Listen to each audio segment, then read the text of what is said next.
Quando eu entrei naquela mansão em Leblon pela primeira vez, só para limpar o chão, nunca imaginei que um dia seria eu quem assinaria os papéis de compra daquela casa. A mesma mulher que me humilhou, que disse que gente como eu nasceu para servir, teve que me ver virando dona do lugar onde ela mandava. E sabe o que é mais incrível? Ela nem fazia ideia de quem eu era quando abriu a porta naquele dia. Meu nome é Ana. Tenho 26 anos e nasci e cresci no Vidigal, aqui no Rio de Janeiro. Minha mãe sempre trabalhou como cozinheira em casas de família.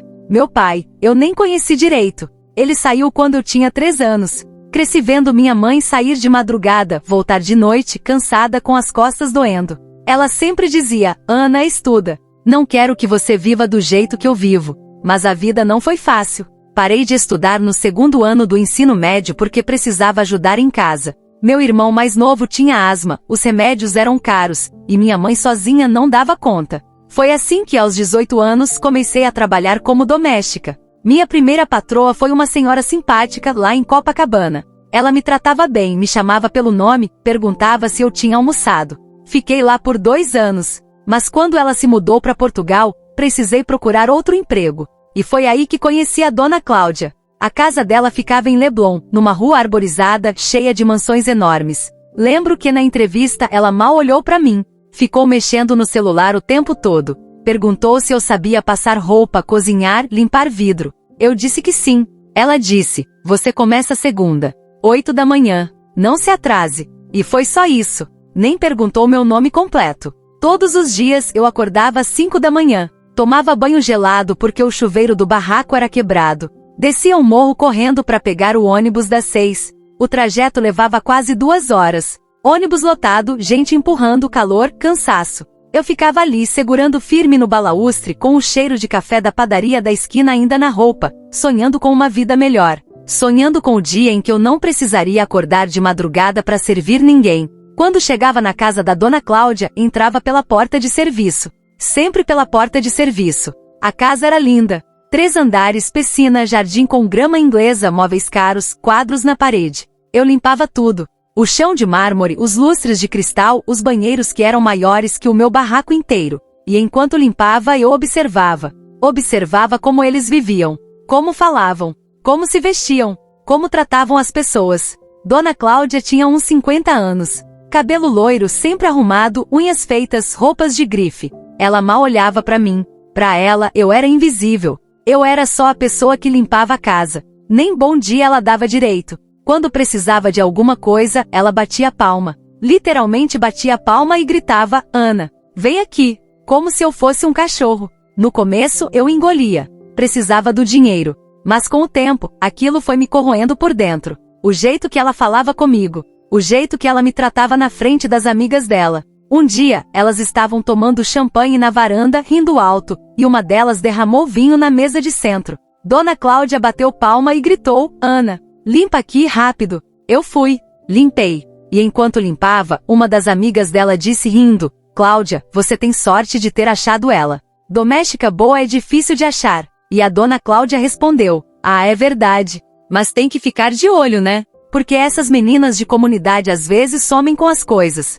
Elas riram. Eu fingi que não ouvi, mas ouvi. E doeu. O pior dia foi numa quinta-feira de dezembro. Fazia um calor insuportável. Eu estava limpando a sala de jantar, suando, cansada. Tinha dormido mal porque meu irmão tinha passado a noite inteira com crise de asma. Eu estava passando pano na mesa quando esbarrei, sem querer, numa taça de cristal. Ela caiu. Quebrou no chão.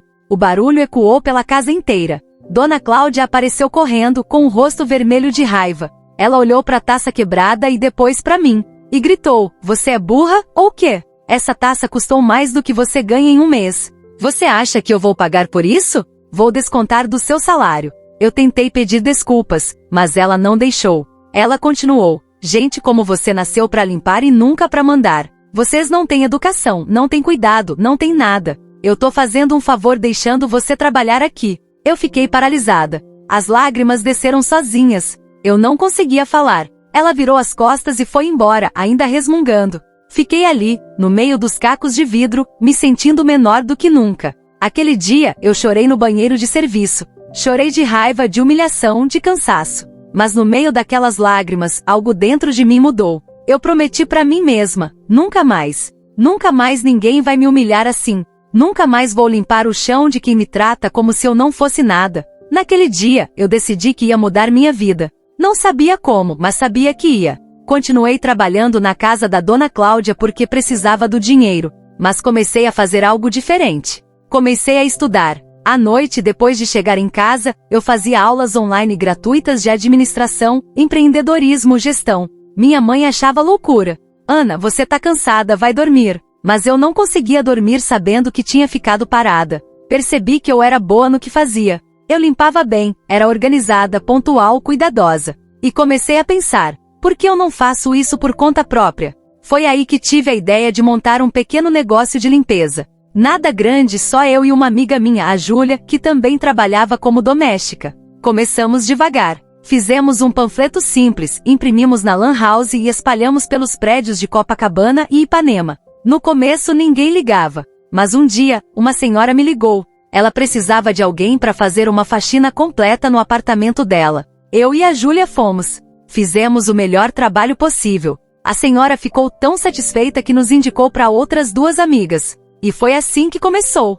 Devagar, mas começou. Em 6 meses a gente já tinha 10 clientes fixos. Eu ainda trabalhava na casa da Dona Cláudia durante o dia, mas nas horas vagas eu tocava meu negócio. Era exaustivo. Eu dormia 4, 5 horas por noite. Mas pela primeira vez na vida, eu sentia que estava construindo algo meu. 1 ano depois, larguei o emprego na casa da Dona Cláudia. Não avisei com antecedência. Simplesmente disse, Dona Cláudia, não vou mais trabalhar aqui.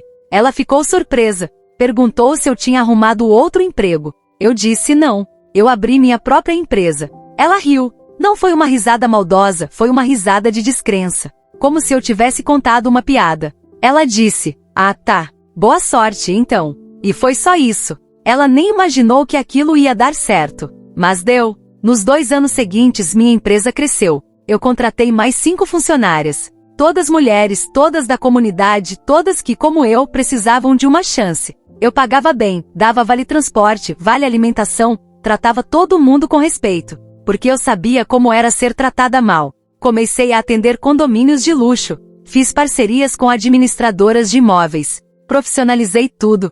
Criei um site, uniformes, treinamentos. Minha marca começou a ser conhecida. As pessoas falavam, chama a Ana, o trabalho dela é impecável. E era mesmo, porque eu colocava amor, cuidado e dignidade em cada detalhe.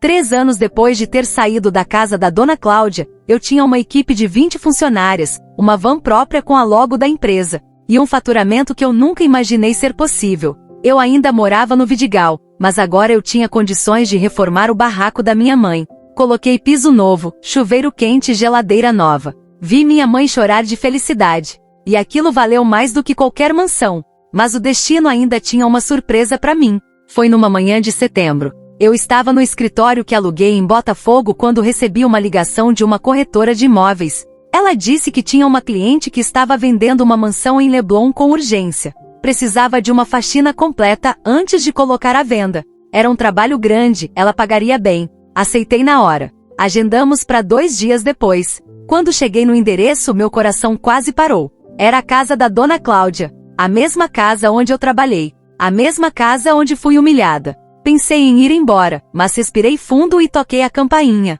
Quem abriu a porta foi ela. Dona Cláudia. Só que ela estava diferente. Mais magra, mais velha, com o cabelo grisalho mal arrumado. Ela me olhou, mas não me reconheceu. Perguntou, você é da empresa de limpeza? Eu disse que sim. Ela abriu a porta e disse, entra. A casa tá uma bagunça, preciso que você faça uma faxina completa. Entrei. A casa estava vazia. Sem móveis, sem quadros, sem nada. Só o eco dos nossos passos no mármore. Ela foi me mostrando os cômodos, falando rápido, nervosa. Percebi que ela estava mal. Foi aí que ela comentou, eu tô vendendo porque preciso. Meu marido faliu a empresa, perdemos tudo. Tô voltando pra Minas, pra casa da minha irmã. A voz dela tremia. Eu fiquei em silêncio. Senti pena, mas não esqueci. Não esqueci o dia da taça. Não esqueci as palavras dela. Fiz o orçamento e entreguei. Ela achou caro, mas aceitou. Eu poderia ter cobrado mais barato, mas não quis. Voltei com minha equipe e fizemos a faxina. A casa ficou impecável. Quando terminei, ela me pagou em dinheiro, agradeceu sem jeito e eu fui embora. Mas aquela casa não saiu da minha cabeça. 2 semanas depois, estava navegando em sites de imóveis e vi o anúncio. A mansão de Leblon estava à venda. O preço tinha caído bastante. Ainda era muito dinheiro, mas eu tinha juntado bastante com a empresa. E mais importante, eu tinha crédito, eu tinha histórico, eu tinha credibilidade. Conversei com meu contador, com o gerente do banco, fiz as contas. Era apertado, mas dava. E eu decidi, eu ia comprar aquela casa. Não por vingança, não para humilhar ninguém, mas para provar para mim mesma que eu podia. Que a menina que limpou aquele chão podia ser dona dele. Fiz a proposta. Foi aceita. Assinei os papéis no cartório. E quando recebi as chaves, segurei elas na mão e chorei. Chorei de alívio, de orgulho, de gratidão. Voltei para casa naquele dia. Entrei pela porta da frente. Não pela porta de serviço. Pela porta da frente. Andei descalça pelo chão de mármore que um dia limpei de joelhos. Olhei para a piscina vazia, pro jardim sem flores, pras paredes sem quadros. E sorri, porque agora aquela casa era minha. Hoje, quando olho para trás, vejo o quanto eu mudei. Não mudei só de lugar, mudei de mentalidade. Eu aprendi que ninguém nasce para servir e ninguém nasce para mandar. A gente nasce para ser quem a gente escolhe ser. E eu escolhi ser dona da minha história. Não comprei aquela casa para humilhar a dona Cláudia. Comprei para lembrar de onde vim. Para nunca esquecer a menina que pegava ônibus às 5 da manhã, que chorava no banheiro de serviço, que prometeu para si mesma que ia vencer. Hoje minha empresa tem mais de 50 funcionárias. Todas elas têm carteira assinada, plano de saúde e respeito. Porque eu sei o que é não ter isso. Reformei a mansão. Transformei ela num espaço de treinamento para mulheres empreendedoras. Um lugar onde meninas como eu podem aprender, crescer, sonhar. Porque eu acredito que o sucesso só faz sentido quando a gente leva alguém junto. A dona Cláudia nunca soube que fui eu quem comprou a casa. E talvez seja melhor assim. Porque essa história não é sobre ela. Essa história é sobre mim. Sobre toda mulher que um dia foi invisível e decidiu brilhar. Sobre toda pessoa que foi humilhada e escolheu levantar. Nunca subestime ninguém. O chão que você pisa hoje pode ser o mesmo que alguém vai conquistar amanhã. E quando essa pessoa chegar lá, ela não vai esquecer de onde veio. Ela vai fazer diferente. Ela vai fazer melhor. E você, já foi subestimada? Já te disseram que você não era capaz? Que gente como você nasceu para uma coisa só. Conta sua história nos comentários. Sua história pode ser a força que alguém precisa para recomeçar. Deixa seu like se você acredita que ninguém nasce para ser menos que ninguém. E se inscreve no canal Dramas de Luxo, porque aqui, toda história de luta merece ser contada. E toda vitória merece ser celebrada.